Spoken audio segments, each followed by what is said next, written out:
Recently here on my channel, I conducted a poll. Over 5,000 people condemned Muhammad's relationship with Aisha. About 100 people said that they wanted to condemn Muhammad, but were unable to because they're Muslims. It seems that Muhammad's logic, Aisha's 9, and that's fine, isn't acceptable in the modern world. When Muslims try to defend Muhammad having sex with a 9-year-old girl, they come up with all kinds of excuses. Here's one of my favorites. Aisha became a scholar and narrated many hadith. And that's true. In fact, her narrations are some of my favorites. Aisha says several times that she scratched semen off of the clothes of Muhammad with her fingernails. It must have been one of her most vivid childhood memories. Aisha also tells us that women were treated the worst by Muslim men when an abused woman was brought to Muhammad. Muhammad, ever the champion for women's rights, did nothing to protect her. Aisha also tells us that Muhammad compared women to dogs and donkeys. She also says how he struck her on the chest and caused her pain.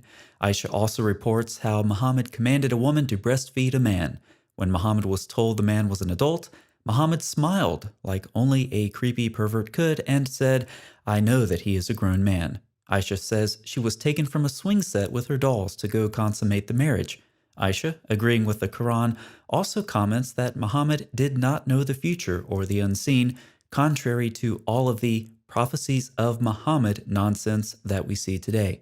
According to Aisha, Muhammad also denied torture in the grave when he heard it from a Jewish woman, and then decided later that the woman was right, and became fearful that he would be tortured in the grave himself. And finally, Aisha tells us that the way Muhammad died sounds strikingly similar to the way Allah said he would punish a false prophet.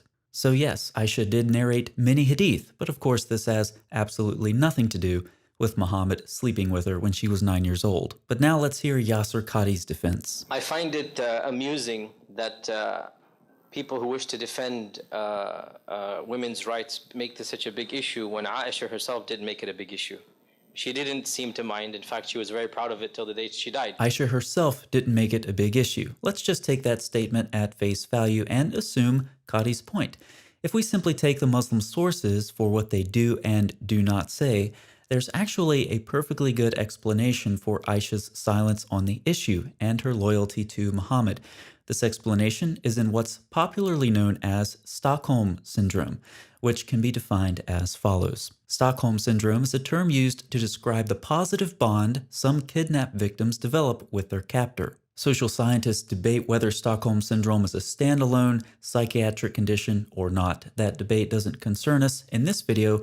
What does concern us is the behavior that victims display. Let's look at an article in the Journal of Child Sexual Abuse, starting with the abstract.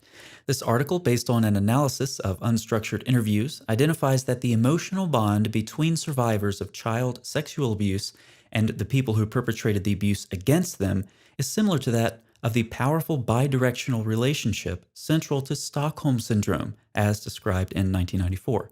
Aspects of Stockholm Syndrome could be identified in the responses of adult survivors of child sexual abuse, which appear to impact on their ability to criminally report offenders.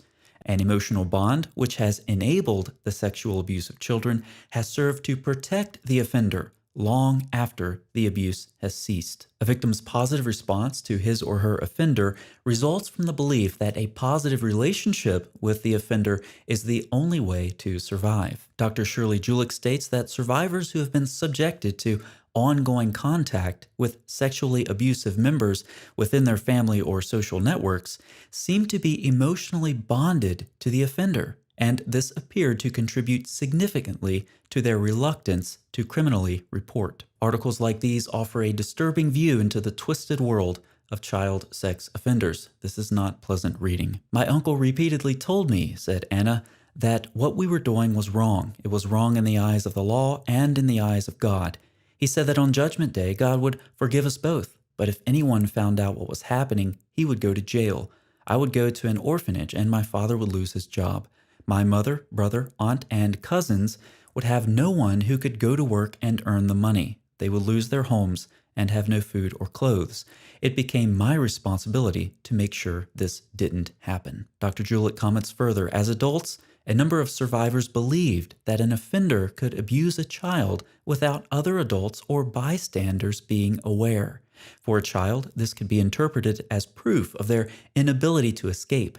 Anna stated, "I was never sure if my aunt knew or not. On the one hand, I believe she must have known. Did she never wonder why it took him, that is, her uncle, so long to say goodnight? On the other hand, I know that these people, the offenders, are so plausible. They hide it so well. We underestimate how clever they are." Anna was around 8 years old when she was being abused by her uncle, who took an extra long time to tell her goodnight, and she's one of the few who stepped forward to tell her story. Does that mean that what her uncle did to her was okay before she spoke out about it, when she was being molested in her bed, and then left to reflect on what happened to her for the rest of the night and the rest of her life?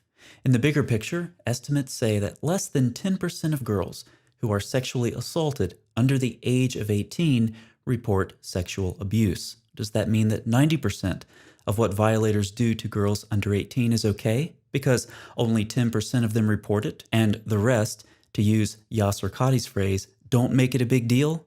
The story of Anna is just one example, giving us a brief look into the twisted minds of perverted people like her uncle. This is necessary to prevent Muslims from distancing themselves from the horror of what the Hadith explicitly say Muhammad did: had sex with a 9-year-old girl. So just keep switching your brains off, Muslims, and saying whatever nonsense you want to try to defend your prophet. It doesn't matter how dumb it is, how immoral, how self-contradictory, how much it flies in the face of what we know about sex abuse and psychology. Just throw something out there. Any explanation will do. The honor of your prophet is on the line, and when the stakes are that high, the cognitive dissonance of the Muslim world is on full display for everyone to see. Further, Muslims spend so much time denying what Muhammad did, or simply saying his marriage was a product of its time and nothing unusual, that they ignore the fact that prepubescent sex with young girls is permitted in the Quran, as Muhammad taught us. Premise 1. If there's an iddah, then the husband has had sex with his wife. Premise 2. There's an iddah. What conclusion can we draw? Come on, Muslims, you can get this. This is the most basic argument form there is. It's called modus ponens. If A, then B. A, therefore B. If there's an iddah, then the husband has had sex with his wife. There's an iddah. Conclusion, therefore, the husband has had sex with his wife. And this waiting period is for prepubescent girls as well in Surah 65:4, assuming then that the marriage has been consummated. That the waiting period applies to prepubescent girls is affirmed by numerous tafsirs and Muslim authorities, like Ibn Kathir, Tafsir al-Jalalain, Tabari, Razi, etc. So, some questions for Muslims. Do you condemn what Anna's uncle did to her? How is Anna's story different from what Muhammad did to Aisha? If what Muhammad did was acceptable in his day, but not in ours, in what sense can he be said to be a good example for modern Muslims to follow?